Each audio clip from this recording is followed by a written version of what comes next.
नमस्कार, जय हिंद दोस्तों। इंडियन आर्मी अग्निवीर रैली भर्ती शुरू होने जा रही है। अब आप सभी अपनी फिजिकल की काफ़ी अच्छी तरह से प्रिपरेशन करें, तो ये भी जानना आपके लिए काफ़ी इंपॉर्टेंट है। साथ ही साथ काफ़ी भाई रनिंग निकाल लेते हैं, उसके बाद थोड़ी सी गलती की वजह से वो रनिंग से बाहर हो जाते हैं। वो अपनी जो क्राइटेरिया रहती है उसको फुलफिल नहीं करने की वजह से बाहर हो जाते हैं। यानी कि रनिंग तो काफ़ी दिन से मेहनत करते हैं, काफ़ी दिनों की परिश्रम रहती है और ये थोड़ी सी मिस्टेक की वजह से वो बाहर हो जाती हैं। इसी पे मैं पूरी बात करने वाला हूँ कि जो आपका हाइट और वेट है इसमें बड़ी चेंजमेंट की गई है। जो आपका वेट होगी वो आपका हाइट के अनुसार रखी गई है। तो पूरी बात इसी पे मैं करने वाला हूँ, तो वीडियो को लास्ट तक जरूर देखना। वीडियो कुछ लंबी हो जाएगी, लेकिन अगर आप ये वीडियो देख लेंगे तो आपको किसी से सलाह लेने की जरूरत नहीं पड़ेगी। आप खुद इतने स्किल्ड हो जाएंगे कि आप दूसरों को यहाँ पे जानकारी देंगे, दूसरों को आप गाइड करेंगे। तो पूरी तरह से इस वीडियो पे हम बात करते हैं। जैसे कि ऑल इंडिया को पूरी यानी कि भारत में जितने भी स्टेट और केंद्र शासित प्रदेश हैं, रैली के अनुसार या वो हाइट और वेट के अनुसार उन्हें इंडियन आर्मी ने 6 रीजन में डिवाइड किया है। 6 रीजन में, और इसमें भी बात करूंगा कि कौन सी रीजन में कौन सा स्टेट आता है, तो वीडियो को लास्ट तक जरूर देखना। जैसे कि फर्स्ट में आपका हो जाता है वेस्टर्न हिमालयन रीजन, सेकेंड आपका हो जाता है ईस्टर्न हिमालयन रीजन, और आपका हो जाता है थर्ड में आपका वेस्टर्न प्लेन रीजन, फोर्थ में आपका हो जाता है ईस्टर्न प्लेन रीजन, और फिफ्थ में आपका हो जाता है सेंट्रल रीजन, और सिक्स में आपका हो जाता है साउथर्न रीजन। अब इसी का यहाँ पे जीडी के लिए यानी सभी कैटेगरी के लिए यहाँ पे दिया गया, यानी कि जीडी और ट्रेडमैन के लिए क्या हाइट होनी चाहिए कौन से रीजन में, ये यहाँ पे दिया गया है। टेक्निकल के लिए क्या होनी चाहिए, साथ ही साथ क्लर्क और स्क्यूटी के लिए क्या होनी चाहिए, यहाँ पे मैंने पूरी तरह से कंप्लीट डिटेल दिया हुआ हूँ। और यहाँ पे वेट के लिए क्या होनी चाहिए, ये रेफरेंस जो है इंडियन आर्मी के ऑफिशियली वेबसाइट से खुद से भी जाके यहाँ पे मिलान कर सकते हैं। अब मैं यहाँ पे बात कर लेता हूँ कि कौन सी प्लेन में कौन सा स्टेट आता है, तो पूरी तरह से ध्यान से आप सभी सुनना है। मैं यहाँ पे बात कर लेता हूँ जो वेस्टर्न हिमालयन है इसमें कौन कौन से स्टेट आते हैं, तो पूरी तरह से ध्यान से आप सभी सुनना।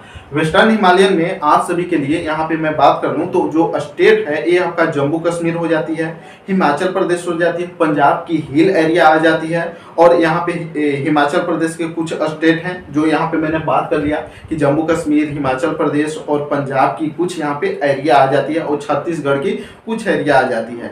यानी कि जैसे उत्तराखंड के साथ ही साथ आ जाती है। छत्तीसगढ़ की मैं बात कर लूँ तो यहाँ पे आपका जैसे कि रोपर हो जाता है, शंकर हो जाता है, और यहाँ पे होशियारपुर हो जाती है। मैं शॉर्ट स्क्रीन भी लगा दूंगा, नहीं तो मैं टेलीग्राम पे इसे सेंड कर दूंगा, तो वहां से भी आप जाके देख सकते हैं। और आपका जो छत्तीसगढ़ की एरिया जो आ जाती है वो आपका हो जाती है गढ़वाल हो जाती है और कुमाऊन हो जाती है। तो ये सारी एरिया जो है ये आपका वेस्टर्न हिमालयन में आती है। और सेकंड में मैं आ जाता हूँ ईस्टर्न हिमालयन में। इसमें आपका सिक्किम हो जाती है, नागालैंड, अरुणाचल प्रदेश, मणिपुर, त्रिपुरा, मिजोरम, मेघालय, असम, एंड आपका यहाँ से वेस्ट बंगाल का हिल एरिया जैसे कि आपका गंगटोक हो जाती है, और यहाँ पे दार्जिलिंग हो जाती है। ये सारी जो एरिया है ये आपका ईस्टर्न हिमालयन में हो जाती है।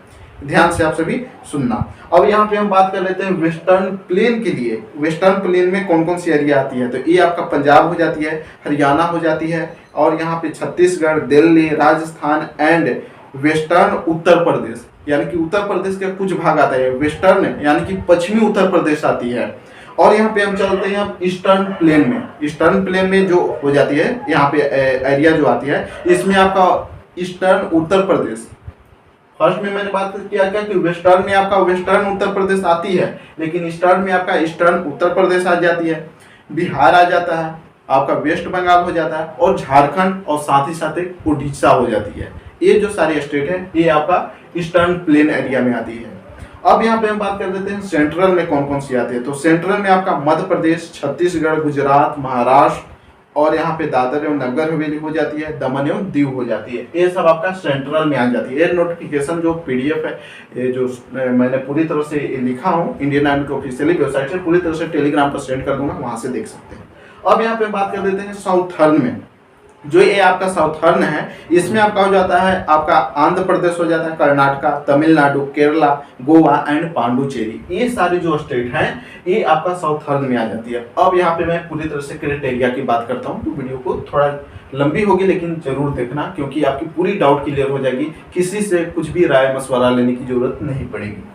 जैसा कि यहाँ पे मैं बात कर लेता हूँ कि वेस्टर्न हिमालयन में अगर जीडी और ट्रेडमैन के अभ्यर्थी हैं तो उन्हें आपका मात्र 163 सेंटीमीटर हाइट चाहिए। टेक्निकल के लिए मात्र 163 सेंटीमीटर चाहिए, क्लर्क और एसटीटी के लिए आपका 162 सेंटीमीटर चाहिए। और इन्हीं सभी ट्रेडों के लिए आपका जो वेट होनी चाहिए वेस्टर्न हिमालयन में, ये आपका 48 केजी होनी चाहिए, मात्र 48 केजी।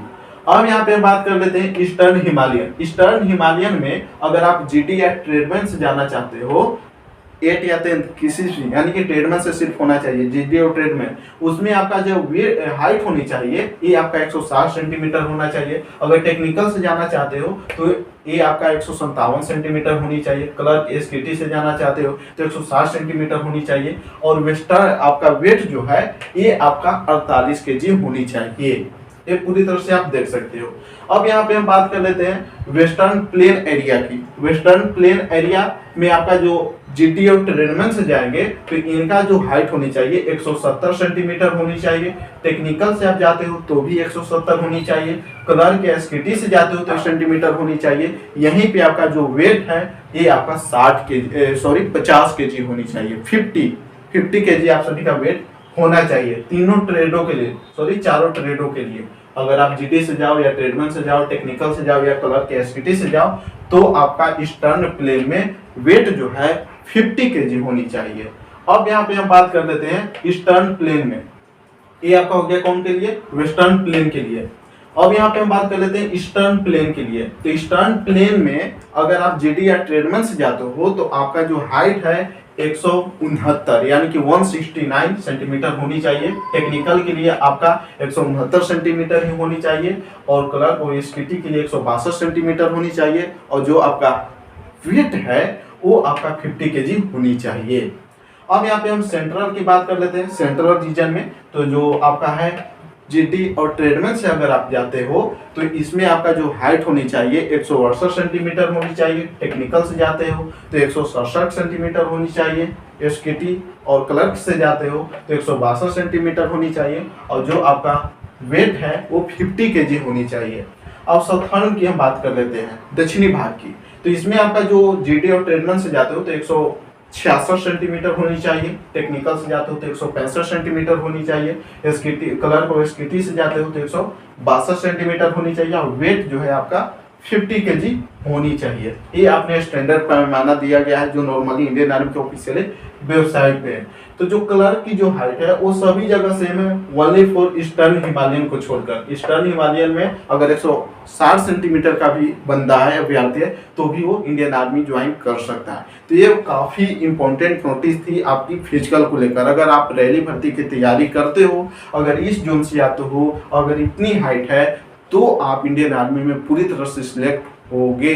और आपका जो हाइट होनी चाहिए, वेट होनी चाहिए, वो हमेशा अपने फिजिकल स्टैंडर्ड के अनुसार होनी चाहिए, यानी कि 48 और 50 केजी। ऐसे कुछ चेंजमेंट किया गया था, वो हाइट के अनुसार कर दिया गया था कि अगर आप 160 सेंटीमीटर के हो, 175 के हो, 165 के हो, तो उसके अनुसार भी दिया गया था। लेकिन फिर से इंडियन आर्मी को ऑफिशियली वेबसाइट में पूरी तरह से चेंज कर दिया गया है। जो आपका करेंट स्टेटस है ये पूरी तरह से हाइट वेट का पैमाना है। इसी पैमाना में आप अपनी वेट को कायम रखें और इंडियन आर्मी में अपनी दौड़ को बनाए रखें, और उसी प्रकार से आपका पूरी तरह से सिलेक्शन होगा। और चेस्ट की मैं बात कर लूँ, काफी भाई चेस्ट में पिछली बार छंटे हुए हैं। तो चेस्ट है ऑल इंडिया के अभ्यर्थियों का जो चेस्ट नॉर्मली होनी चाहिए वो 77 सेंटीमीटर यानी कि 27 सेंटीमीटर होनी चाहिए। और पुशअप करने के बाद यानी कि फुलाने के बाद, एक्सपेंशन करने के बाद 5 सेंटीमीटर फुलना चाहिए। यानी कि अगर आप 77 में 5 जोड़ देते हो तो कितनी हो जाएगी, तो आप खुद से मल्टीपल कर सकते हो, यानी कि एडिशन कर सकते हो। तो आपका 82 सेंटीमीटर होनी चाहिए।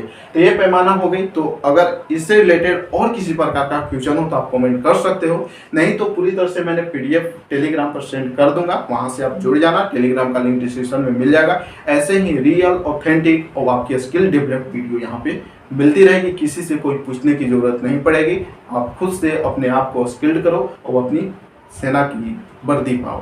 तो फिर मिलते हैं किसी और वीडियो में किसी नई टॉपिक के साथ। तो आज का ये वीडियो आप सभी को अच्छी लगे तो लाइक कर देना, और चैनल पर नए हो तो सब्सक्राइब करके बेल आइकन को प्रेस कर लेना। जय हिंद, वंदे मातरम।